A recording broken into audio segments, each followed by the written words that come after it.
The Hawks kicked truly to begin this against the Saints with 3 goals straight, quickly levelled by the Saints. And at that point, the shootout ceased. With St Kilda powering on, the centre bounce clearances started to cause us some issues. And it took until the second quarter to stem the flow. Brandon Ryan gave us some nice grabs on debut with Bruce D. Wingard Warps, definitely giving us a lot. And we came back, but the Saints got it done in the end. I'm Matt. Welcome to Talking Hawks. This is Liam with me tonight. How are you, fella? I'm going well, Matt. How are you? Yeah, awesome, mate. Awesome. Would have loved a win. I thought we were a sneaky chance, but not to be this week. There's been some big news in the club this week, but we will get stuck right into it. One thing from last week, though, someone close to your heart, mate, I know, Lucy Wales and her brother Cameron, pleased to say, which we touched on last week, he's had some unfortunate things arise last week when travelling and a devastating injury to his back. The family, they're all quite devastated. They had a GoFundMe page in place to raise $250,000. They're well over the, I think it's 300 mark.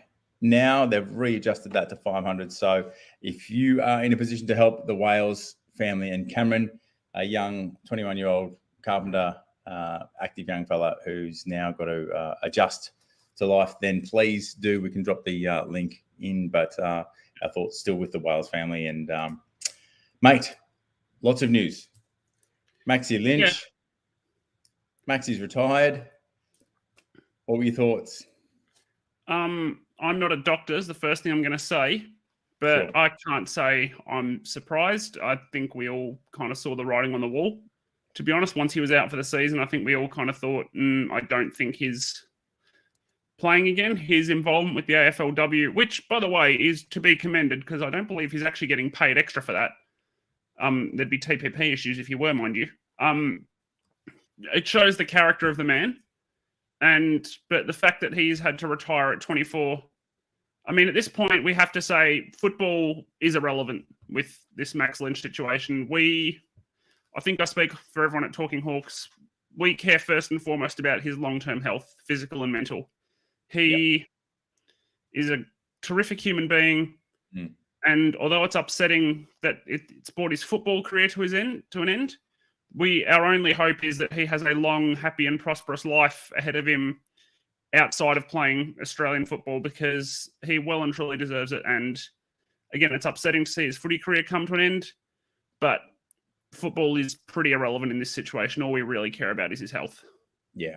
And he's well said. He is a cracking fella. If you ever get the chance to meet him or have met him, you would know that. And it's just, I'm wrapped for him personally that he's just focusing on his next phase and focus on his long-term health. I would have loved to see him fire for the Hawks, as he said in his parting speech to the players, that he saw himself coming out of Albury to win a Brownlow. Didn't quite pan out the way he hoped, but he is a cracking fella. And mate, as a ruckman, I'm sure you would have loved that about Maxie. He had a good crack, didn't he? Yeah, unfortunately, ruckmen don't get rewarded with Brownlow medals. Not since Scott Wind. I could make an argument that Max Gawn could have won a couple, and unfortunately, though, us rucks never get looked after. We give away all the free kicks, and then no one looks after us when we play well. Yeah. Well, we will say g'day to one and all joining us. A lot of regulars: Sean, Shane, Brooke, Fred. Welcome, Jay, Kerry. Good to see you all. Chris, Callie, going hard. Let's talk Hawthorn. It's good to see you all. The list continues. So interested in your thoughts. We'll look at the game that just was. We will look ahead. But, as I said, quite a few headlines. Buddy retiring. Sad to see Buds go out on that in those circumstances. It's very like Bud, isn't it, to avoid the limelight, not even rock up to a parting presser. I'm sure Sydney will do a fitting tribute, but seen some lovely tributes from the Hawks fans. And, still some feeling it in the guts, in the heart with Bud, the confusion when he left. But it's what an amazing specimen, what an athlete, what a mark he's made on the game. Yeah. I mean, for me, he was so much of my childhood. For reference, I'm 24, so he was drafted at the end of 2004. I was 5 years old when he was drafted. I was 14 years old when he left. I mean, he really defined an era of our club. He got the ball rolling a lot of that, that big three-peat era. He is the most fun player to watch, I think, in my lifetime as a 24-year-old. Him or Rioli. The fact that we had the privilege of watching them play together in the same team for 6 years is something we as Hawks fans should never take for granted. No football fan should take that for granted, but let alone the fact that we got to go there and not worry about the fact that they were going to make our players look silly, like, with some of the things they could do. We never had to worry about one of our players becoming Kale Hooker to Lance Franklin until he left the club in 2014. But yeah, like he is, and I really hope Hawthorn do something for him as well, because I think he played his absolute best football at the Hawks. He's won 2 premierships for us. He will forever be quite probably the last player to kick 100 goals in a season, and he will forever be a massive part of the Hawthorn Football Club, and I really hope the club makes some good efforts to recognise that, and probably next season when he's no longer employed by the Swans. But I absolutely loved watching him growing up. One of my absolute favourite players to watch. Just, he alone was worth the price for admission, and we really need to acknowledge just how good he was for our club and how much he meant to the competition as a whole.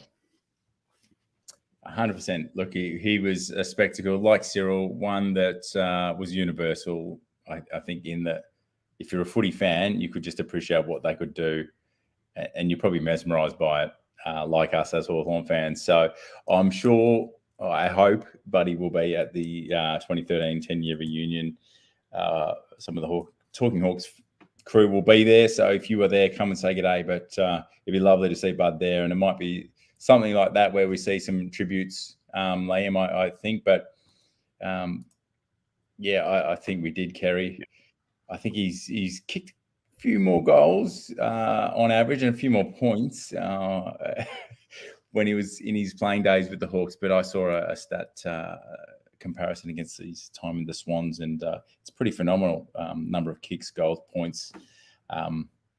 It's fairly even, although about 100 less goals and points at the Swans in a similar number of games, but you'd expect that in the tail end of a career. So, Bud, thank you.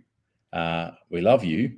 And, it's just you've made many memories in the Hawthorn family forever. So thank you. 100%.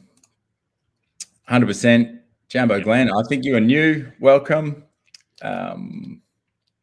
We do love. Here we go. There's going to be a few Buddy tributes. Let me just try and crack through these. It was, wasn't it? 100%. Buddy unstoppable on his day, Fred. You just couldn't doubt that a game was up for grabs. If Bud just got his tail up, you were ready, and it was very exciting. Here we go, Mac. I was with you. I threw that around the Talking Hawks crew. If you were in, mate, you might have been in my corner, but some of the boys were just thinking not. I'm with you for the romance. I was. I think he'd be useful in the background, but anyway. And Buddy, that was a phenomenal year, wasn't it? 9-year-old Liam loved that season. Yeah, I won't say how old I was, but Liam, I was with you. I loved it too, mate. Fitting tributes. Hopefully they continue to roll for Buddy, and it's nice seeing the AFL doing it and other clubs. So one more thing. It's Duke's birthday today. Our own Jai Newcomb. We've tagged him on Insta, so get around it. If you're on Instagram, check the story. We've tagged him.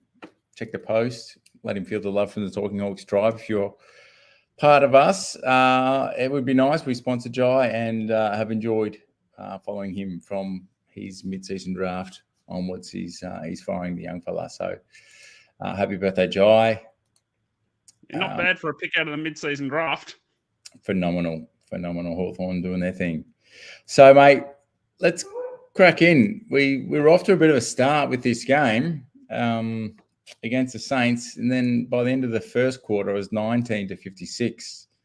Smitty's had a bit of fun doing some star ratings. He's got a little bit of differing views for some fans, and there were some fans that really stood up and said a few things. But the Saints' pressure, hunting in numbers, very good to set up the game in that first quarter. And whilst we had a few stand up in that first quarter, it was rough. It was rough watching because I thought we were in with a chance. But after three goals apiece, the tail dropped. Yeah, I mean, I was at the game and the Saints they wanted it more in the middle of the ground, and that's ultimately where it was won and lost. Like, you know, when I went back through to track all the centre bounce numbers, like they were getting really stark in the first quarter. It was just add combination, add result, St Kilda win. Add combination, add result, St Kilda win. That was pretty much how I was spending about 15 minutes at it would have been 5 o'clock on Sunday morning, on Monday morning when I rewatched the game to do all the data tracking I do. So before I worked from home, so it was not much sleep, but had to track it also. But yeah, the first quarter killed us, and it was in the middle. They were getting such good quality ball out of the middle without much pressure in the midfield. The stat that jumped out to me when doing all my tracking is we ranked 17th in the competition for tackles per minute of opposition possession for the week, and 17th for raw tackles as well. Like we weren't applying enough pressure around the football, and at the end of the day, our backline didn't really stand a chance, especially without that presence of a James Blank. And why he was a sub and not starting, I will never know. Listen to my views on that on the 6 points where I chatted with Daz and basically said a reliable stopper as a key back. Normally you start them, don't bring them on as the sub. But the fact they were able to go so cleanly out of the middle time and time again, it says it all. Like they were just better than us at the start, and then in the end we couldn't pull them back because it took too much energy to get back into it. Yeah. Riley's touched on a staggering stat, as did Con, backing that up from Riley. That's what I'm saying as well, Mac. Just the Saints really did want it more, and we will touch on the ruck. I know you'll have a few things. We'll try and rein you in, Liam, keep you going on a ruck tangent. But there was definitely some good highlights beyond that first quarter. Brucey, Wingard. Geez, I tell you one thing. What have we got? A number of you online with us now, or if you're watching after the live stream, Timmy will be out there talking to Sam at the presser tomorrow. If you've got a question that you would love us to put to Sam Mitchell after watching this game, write presser in the comments and put your question. You might sneak one in. But it's fascinating watching where we're at in this season, seeing a quarter where we just sort of dropped the guard and picked it up again. Interested in your thoughts, fans. What do you want to hear from the coach? So we will do our best to get that to Sammy. Chad Wingard brought up his 300th goal. So in his 69th game for the club, it's 68 goals and 45 behinds.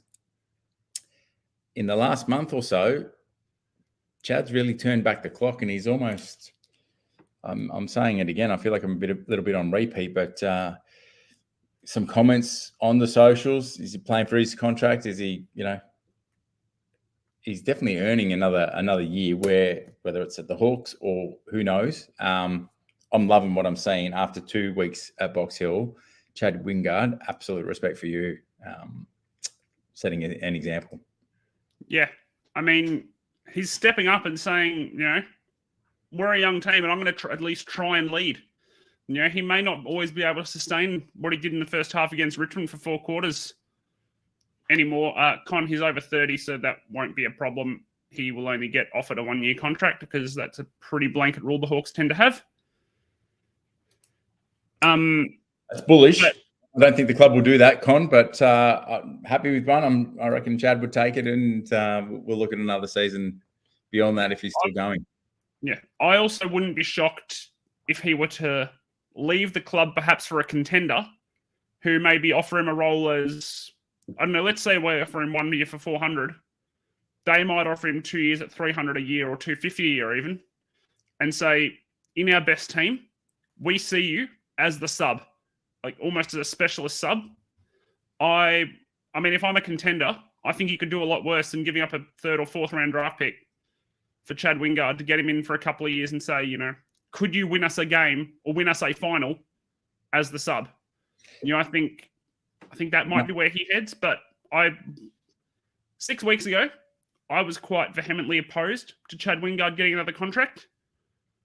I would be quite content with giving him another contract now, especially given his ability to. Chris, that's about 100 grand below the average player salary, 300K. So, if I can interject there, Liam, I think if Peter Burge has helped Chad get his body right this year, though, I think there's something to that. Chad getting the best out of himself. He's an absolute competitor. We've seen that on the field. Sometimes his emotions have got the better of him, and I think that will be actually a real factor. So I think it was 10 score involvements this week. It's phenomenal what he has turned on, and if the body's right, Chad can contribute in a big way. And I don't mind if it's a small forward doesn't have to get a lot of touches to influence. Absolutely. Right. Well, you want a small forward who doesn't need many touches to impact a game. Luke Bruce, 8 disposals, 6 goals. Bang on. Brucey, loving it. Let's transition. It's phenomenal what he is doing, and I can see possibly a place, well, definitely next year and maybe a second He's contracted for next year, so. Well, for Brucey, I'll do another one almost at this point in time, and maybe I'm the optimist there, but if he's feeling good, you would take it a year at a time if you're the club. But geez, I'm a bit bullish on Brucey. Good fella, love what he's doing. I mean, you don't lose smarts at the end of the day. Like, you can lose your speed, but you don't lose your smarts. You know, Sam Mitchell aged well because he didn't have any speed to lose. He was smart as anything. Luke Bruce. You now watch Luke Bruce. He is perhaps the smartest small forward in the competition. He knows where to position himself. And I don't know about you, when he's running across the face for a right foot snap, you're just marking the goal down before he's even kicked the football. I shared it a couple of weeks ago after catching up with him. He's never backed himself as being fast, even though other people perhaps have this impression of him. Timing is what he's a master of, and going east to west, as he called it, as opposed to north to south when the ball is dropping. It just increases his odds. So he's a man of probability. We love what Brucey does just to get those balls and those snaps. Doesn't he love it? I'd love to know of all small forwards that have kicked as many. Well, what's the ratio of snapped kicks? Let me say, versus perhaps drop punts. I reckon in the recent era, he would have it probably top 3, if not number 1. But anyway, if we've got a stats guru amongst us, let us know. One comment I want to go back to here, Liam, because we could talk about Brucey all day, is Jumbo Glenn again. And I think that was caught up earlier. Geez, there's a different side of Sam Mitchell that we saw at the quarter time huddle. Yeah, it's good. Sometimes, usually the approach of being more supportive and constructive is good, but sometimes you just need to send a message. If you do it all the time, it doesn't work. But if you do it every once in a while, it can really send a message to your team saying, "Hey, that really wasn't good enough." We saw, and yes, I know I talk about the AFLW a lot, but we saw in round 5 of the AFLW last year, Beck Goddard gave a right royal serve to the Hawks crew against the Swans, and we come back and win the game. Like, sometimes you need to do it. But I agree with Chris and everyone else who said that, seeing Sam Mitchell get into a bit and just let people know that, hey, that wasn't up to standard, be better. Yeah. Look, I think it's a great evolution in Sam Mitchell's coaching, and I think he is incredibly smart and understanding of the mindset of his team, and was very intentional with that.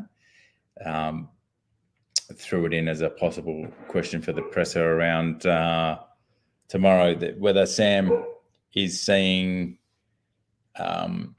a whole lot more things that he can do. Sorry, a bit distracted here. One second. I won't spill the beans there. I'm going to leave that one. So let me keep going. Hold on. What do we got? Brooke, thank you for your presser comments. If you have any questions for Sam, drop it in the comments. Presser, and we will review all of those. There's some good ones starting to come through here. Can I draw your attention to a comment I've just seen from Jason? Of course. Go for it. About missing Eamon. 100%. If you listen to the 6 points with Daz and I, Jason, I don't think I can't bring your comment up, unfortunately, but we missed Carl Eamon big time because fundamentally we had no wingers really. Carl Eamon is our best winger, and we didn't really have anyone on the wing.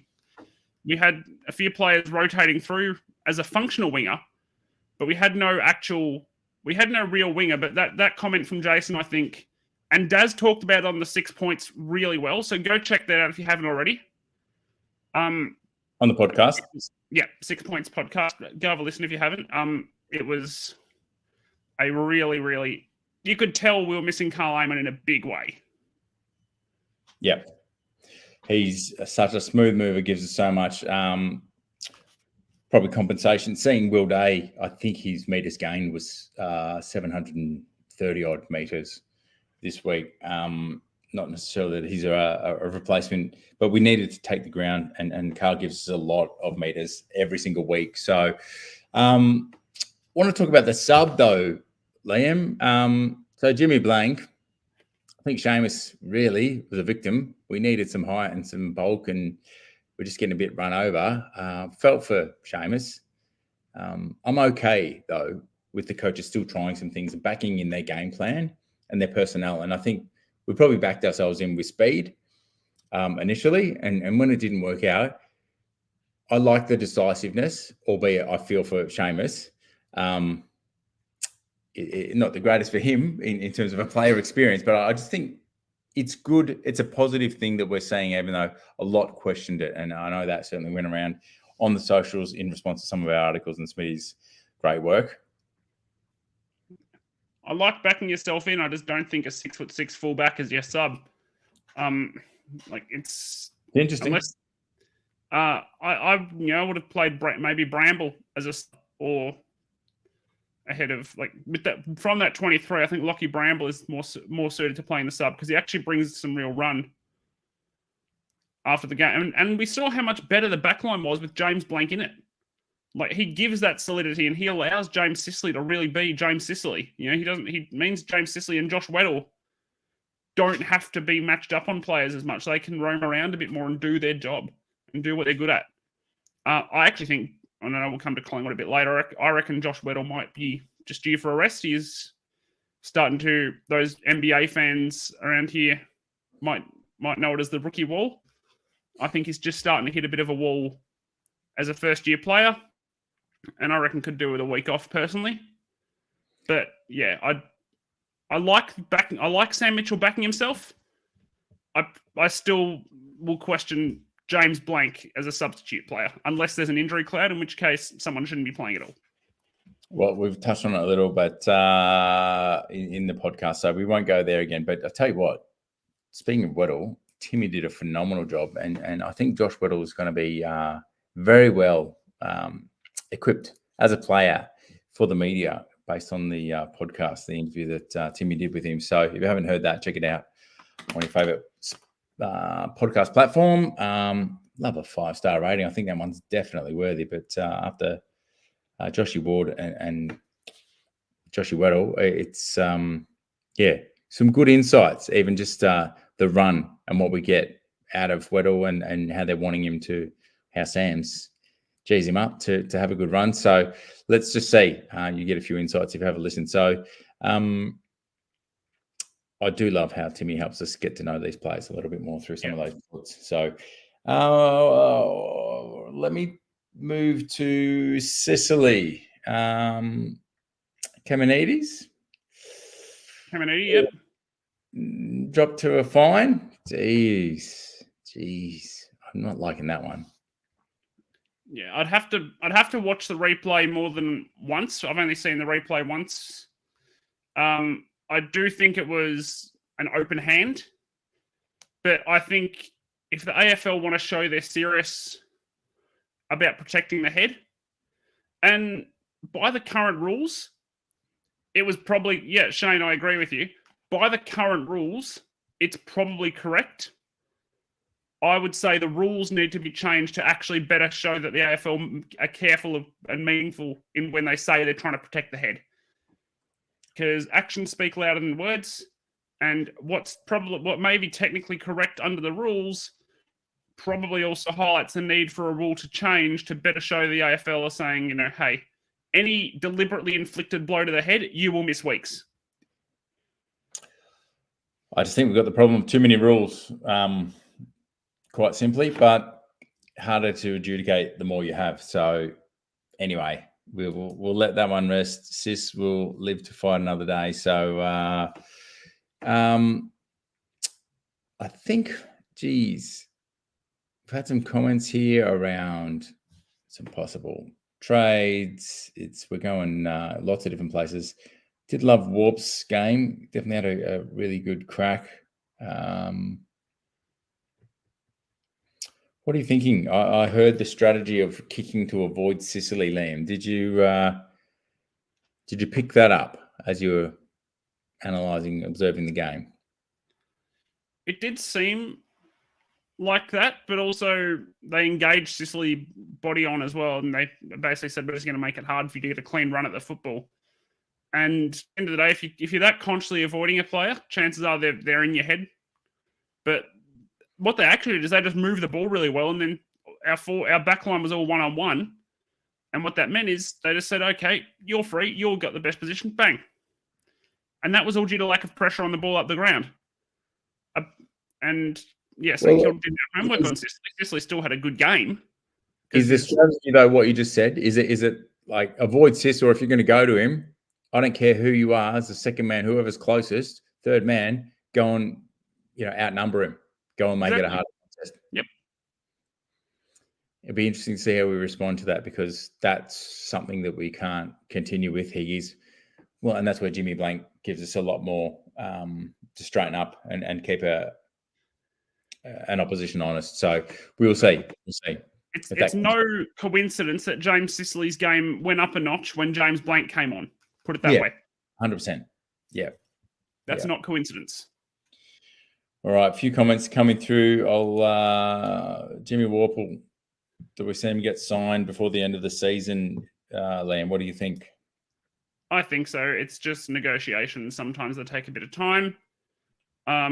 If there's a lot of, especially with a new collective bargaining agreement coming up in a couple of years, I'm not going to get into that here because I could talk about CBAs and that kind of employment and labour relations stuff all day. But long story short, there's a lot of different clauses, especially with a new CBA coming, that they're going to want to negotiate, most notably something like an indexation clause, where given the cap is going to jump massively in 2 years when the new TV deal comes in, the salary cap is going to jump a lot because player pay is now tied to league revenue. Clubs are going to want, player agents are going to want indexation clauses in player contracts. They're going to want to say if the cap goes up 15% in one hit, we want contract to go up 15%. And that kind of stuff is going to take some time to negotiate. It's also, I think, 2 years away from free agency, so I wouldn't be shocked if there's a 2-year deal to get him through to free agency. But he absolutely is going to have a contract in front of him at least. I'd be shocked if he didn't already. And hopefully they're just negotiating on those finer points like an indexation clause or something similar. Few of the audience here questioning if he's had a great year. I think he's... Where do you see him? If you don't think he's had a great year, by his standards, I think he has really lifted the bar for his own performance week in, week out. His consistency is far, far better. He's top 5 in the Peter Crimmins Medal, at least. So I would have thought so. If he's not, he's not far off. So we will see. We'll see. Interesting fans commenting here. As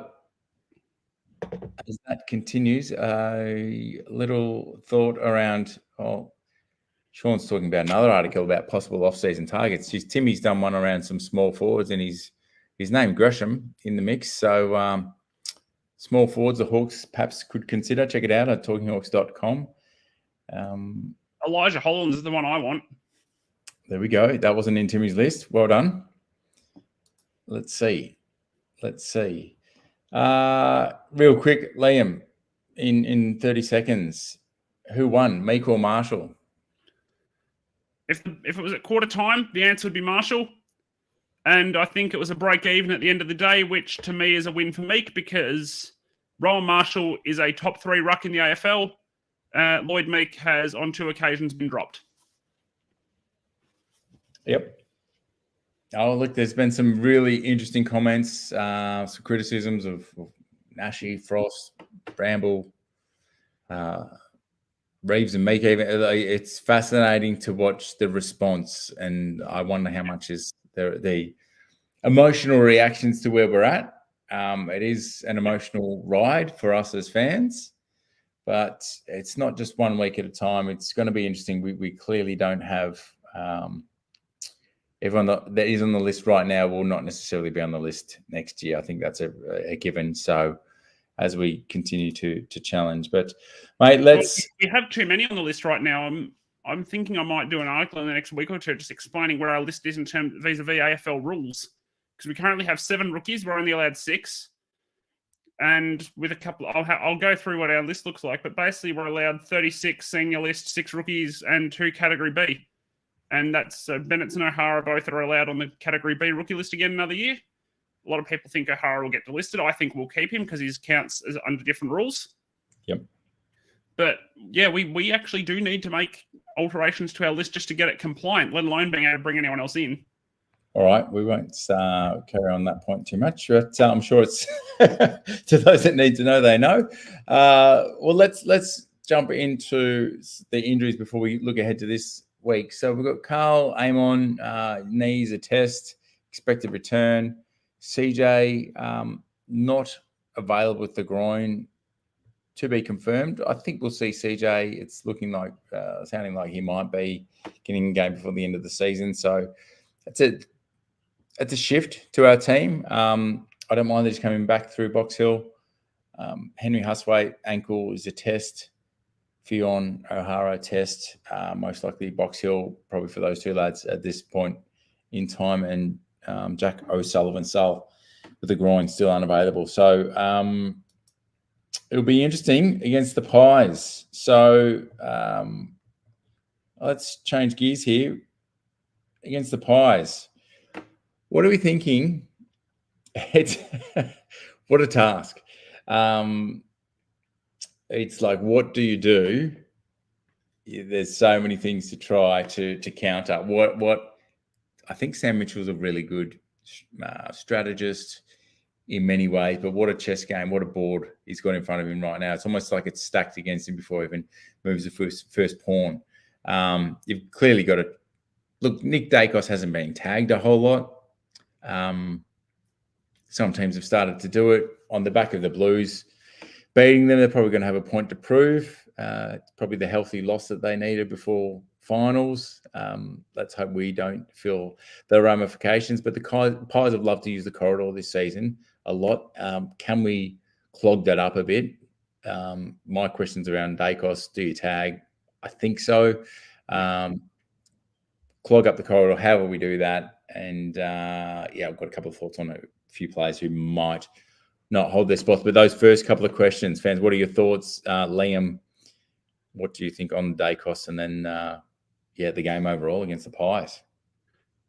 First of all, I am 100% tagging Nick Dacos. Finn meet Nick, Nick meet Finn. To me, it's that simple. Because Finn, whatever people think of Finn McGuinness as a footballer, the man can run. And the man can seriously run. So I think he could handle the run of Dacos. The issue is with McGuinness being able to... Does McGuinness go into the centre bounce? He went into the centre bounce for the first time all season last weekend, going in 4 times in the last quarter. I wonder if that's maybe a little bit of a sign that he is going to go to Dacos. Like the fact that he was going in there, being around centre bounces. I wonder if that's a sign that, hey, Finn, we're going to be putting you in there to go with Dacos. And yeah, I'm just not sure if that is. And the way to stop the Pies bursting through the middle at 1,000,000 miles an hour is to control the way you put the ball into your 50. Because the way they use the middle is bursting out of the back line from basically, let's just call Darcy Moore what he is. He's a 7-inch taller version of James Sicily. Not too shabby, is that? Well, no, he's just 7 inches taller. Is he? Jeez. Darcy Moore's 6'8". James Sicily's 6'1" and change. Yeah, he is. Yeah. All right. Well, so we've got that conversation. Ruck's starting to come into it here. Do we bring in Reeves, play 2 ruckmen, leave Meek to fly solo? Ask Jason. Meek has to play. Oh, it's difficult because Collingwood are going to have Cox as well. Like they've got 2 genuine rucks. I would probably go with just the one because they don't have much by way of key forward. So I think Blank can handle it, and then Frost can play that second ruck, which is actually done okay, mind you. Yeah, less giving umpires decision to make by shoving people in the chest next time, Sam. But I'm happy to see 1 ruck as well. I think that's probably the call. Couple of players I'm wondering about. So you've thinking might be time for Waddle to have a break. I think Mackenzie Frenchie might be rough this week. Probably won't hold his spot for mine. It's first time I'm mentioning it tonight, but Riley, good call. Scrimshaw has been mentioned quite a few times. Yep. Played very well. Was it 31 for Box Hill, I think? He was after halftime, especially. I was actually at that game. He was exceptional. Yeah. Him and Ned Long were the 2 that really stood out to me at that game. Longy, wasn't he? Jeez, he was a brute in there. He was getting kind of the opposite. Him in the first half, especially, like he would burst through tackles like he was being tackled by 6-year-olds, not by grown men. Yeah. Yeah. So, interesting.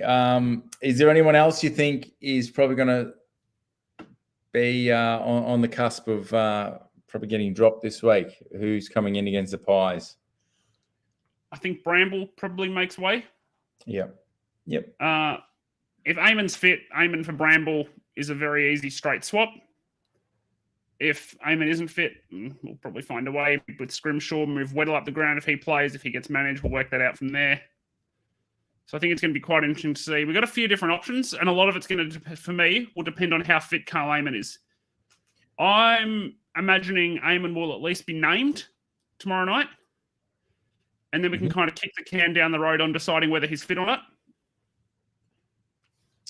Yep. I think Turner's done enough. I think he stays in.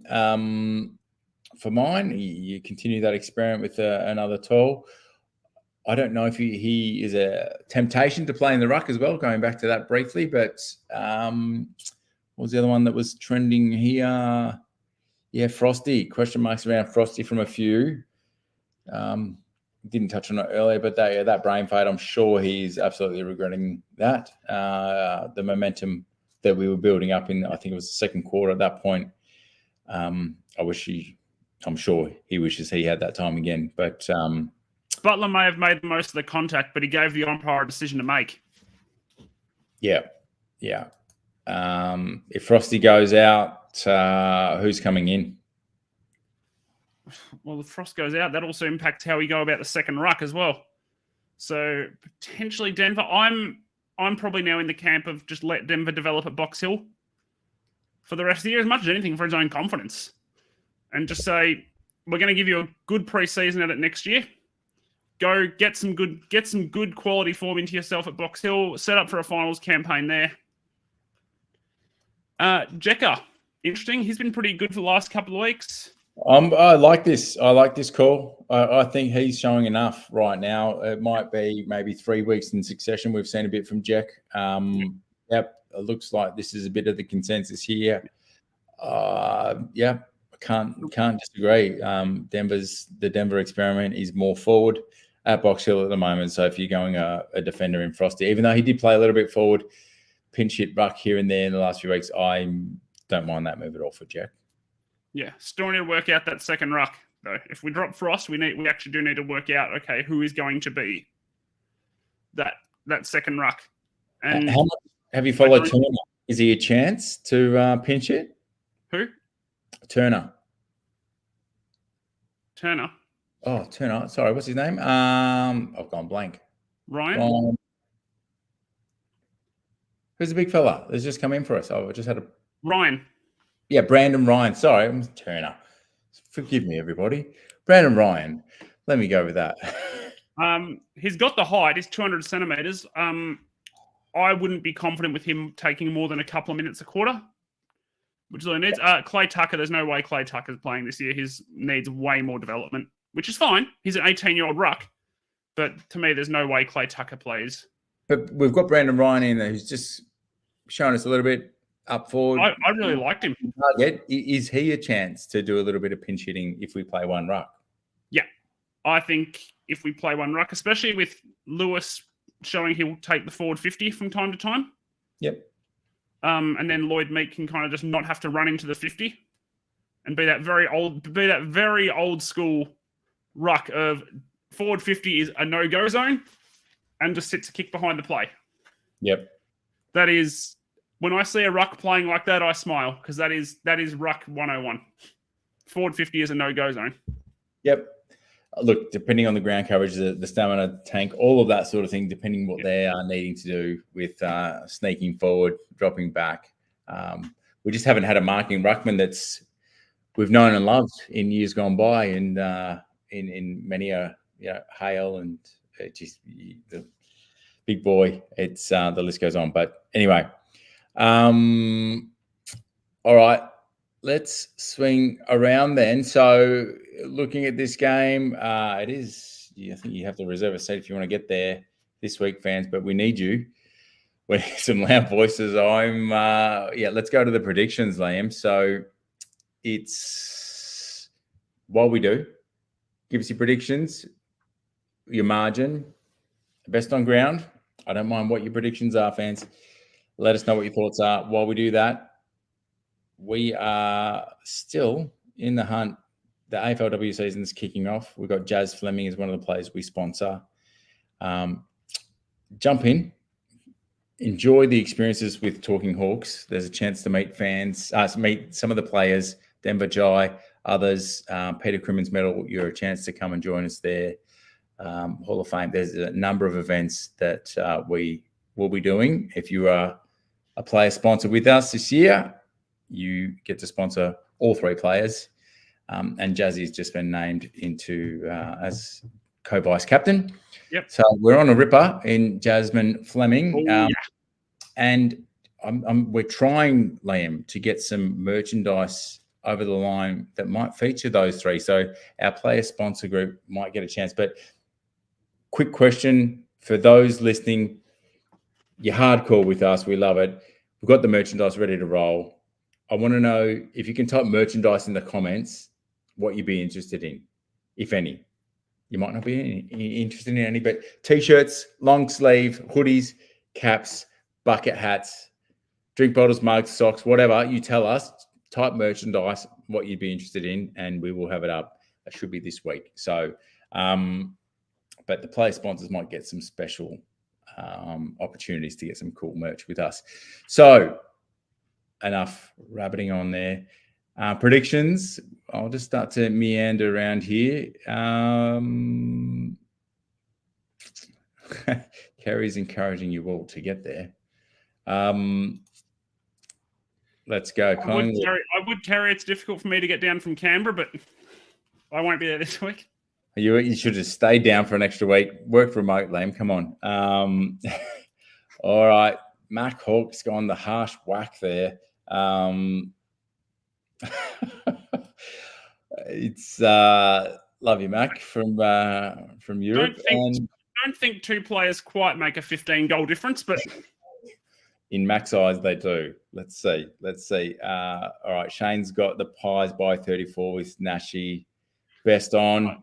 I'm pretty much in agreement with Shane, to be honest. I reckon Nash might be someone who stands up in a competitive loss that perhaps the Pies pull away with a couple late to just inflate the margin slightly. And I actually think of something I don't know if you remember what I'm talking about in the third quarter of the Saints game. Actually, Connor Nash tripped over when he was chasing someone.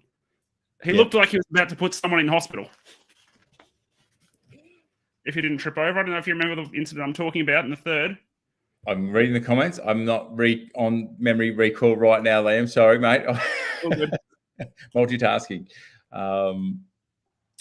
Take the show, mate. So, all right. Interesting. I like this, Jason. If we turn up, it's a big factor, isn't it? How much can we turn up? Thank you to those of you that have commented. We've got some interest in the hoodies and some socks with Talking Hawks. Anything else with the merch, let us know. But here we go. Cody loves Wolves for 3. Ooh. What will Tommy Mitchell bring? What will he bring? Pre-season versus now, very different game. But all right. So go again, Liam. Your best on ground is Nashi. Yep. What's your margin? 36. I think we keep it competitive, and then Collingwood just kick a couple at the end of the game to blow the margin out slightly. Okay. I'm going to go Daisy, best on ground. Now I've got the Pies by 28, and we'll put it in show. Probably drop it for a quarter or a quarter and a half. They'll just turn it on, and we'll be, smelling some afterburners as they get some scores on the board. But I think we'll be competitive for good parts of the game, which for me is those little metrics that I'm looking for. Yep. Fred, come on, man.